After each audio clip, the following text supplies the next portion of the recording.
Hey guys, I just wanted to throw out this video here to show you guys my latest addition to my RC collection, and that's this Sprint 2, HPI Sprint 2. I got this from a buddy of mine used. I went to the drifting sessions there with the Prodigy-G guys that you guys saw the last few weeks, and I kind of wanted to get into it, so I couldn't really afford it at the moment, so a buddy cut me a deal on this one. It was a used unit. He wasn't using it anymore. He had upgraded to a different model. I don't know which car he got, but so I just wanted to show this one off a little bit and just show you guys what I've been up to with it. I wanted to learn a little bit so that I wasn't totally clueless too when I talked about these things. Just it's nice to kind of have an idea and not spread misinformation and stuff like that. So this is my Sprint 2. As you can see, the body is pretty trashed.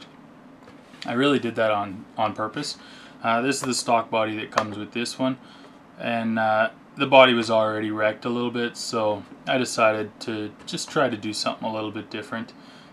Just a little humor effect, because I can't drive this thing worth crap, so may as well look like I can't drive it too, right? So what I did was I just I cut out a couple of the windows just to make it look like they had been busted out, the front window there, and I took a blowtorch and just melted it, just deformed it so that it looks like it took a rollover and kind of ended up resting on the top corner there. And then I put some black vinyl in behind, just like sign making material, just to cover the electronics and wires and stuff, just so you can't see that, because it really did look messy with no windows and stuff like that, and I'd rather not be able to see that stuff. It just it looks a lot better this way. So as you can see too, there's some scratches on the side, and I did those. They turned out really well, and on the roof there's a few scratches. What I did was I took an X-Acto knife and I just sliced through the paint in a bunch of places, and then I just took some white paint, Lexan paint, on a paper towel, and I just rubbed it over that area. So if you look on the inside, you can see it a little bit here. There's the white there. That's because I rubbed the white paint, and then it came through on the scratches that I had previously made. So it kind of looks like bare metal. If you use silver paint, it might be a little bit better, but white is what I had, so that's what I used.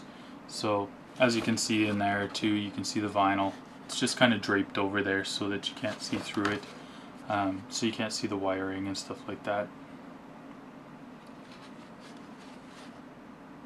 But yeah, the body's pretty mangled, but I like it. I think it looks different. Gives it a unique feature to it that nobody else has.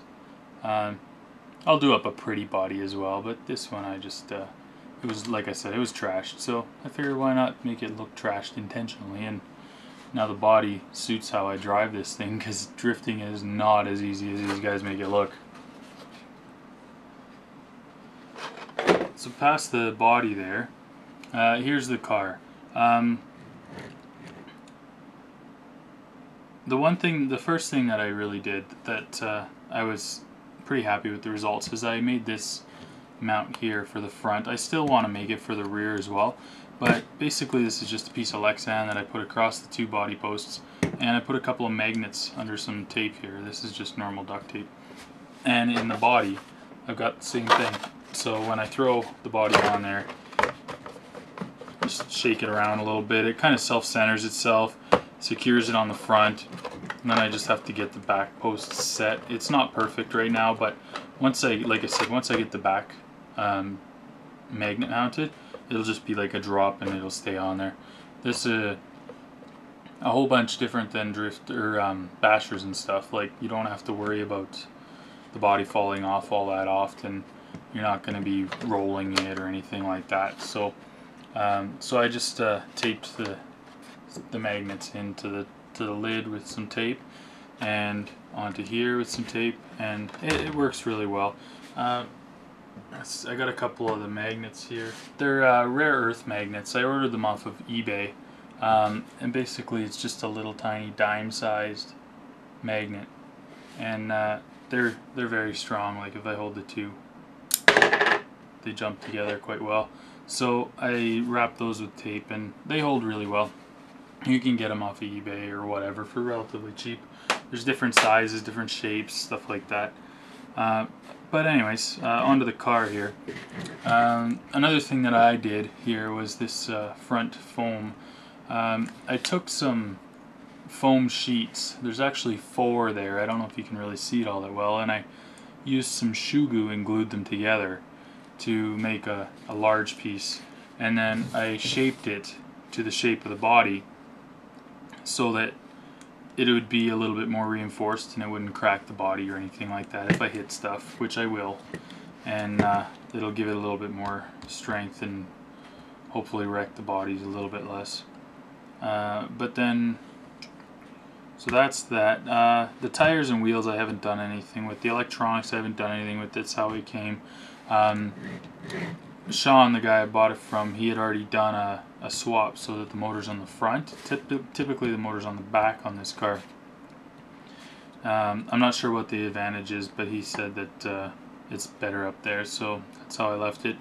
When I got it from him though, the battery was up here where the electronics are, and then the servo was back here, so it had a really long arm, and I wasn't too happy with that. It kind of affected the throw, and it was really sloppy, so I rearranged it and put the battery back a little bit, put the electronics up here so that the servo throw is much less.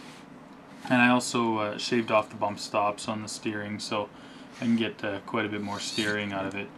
I'm a steering freak. Everything I do I have to put a lot of steering into. It's just a thing of mine. I love to improve the steering because realistically that's one of the biggest hurdles in a lot of performance issues is steering. So I'm not sure what's upgraded on this car and what's not. I'm not sure what typically comes in it, but I know the rear diff is locked and the front diff has a one-way, and basically what that does is that makes it so that when you're going forward it's locked, but then as soon as you let off the throttle it'll still roll.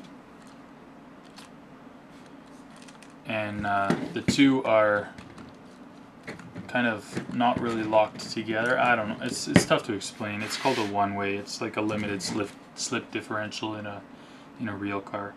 So I know that's upgraded, and I know the rear diff is a solid diff, and that's upgraded as well. I don't know, like this is kind of why I didn't want to do this video right away, because I don't know enough about the car. I know the steering is also modified in there. It doesn't have the stock steering. There's just a steering rod that runs right through there in the back behind the underneath the transmission, and that helps with the steering as well, from what I can tell. I didn't do that. That was done when I got it, so it wasn't really my option, so I'm not sure how the stock steering performed. But yeah, basically that's the Sprint 2. This is my first on-road, definitely my first drifter, and my first HPI car even. So I'm excited to see how this works out. Thanks for watching.